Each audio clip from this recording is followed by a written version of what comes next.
यहाँ जमीन कहाँ है? तो जमीन एक्चुअली यहीं तक है, इसके बाद रेत यहाँ दिया रहा तो थोड़ा सा बाउंड्री दे दी दिया हुआ मार्किंग पीछे हम लोग तो ये इतना दूर तक किए जो इसका आता है वहाँ पर एक हल्का बाउंड्री दे दी सब दिन देख लेंगे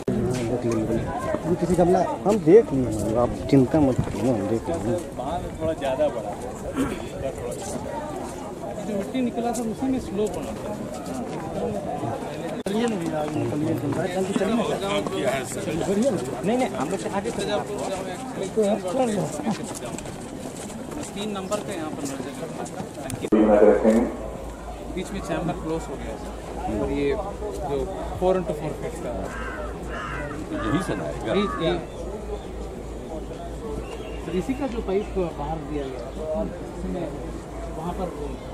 तो उसी में सेडिमेंटेशन है थोड़ा सा आया था बहुत दूर से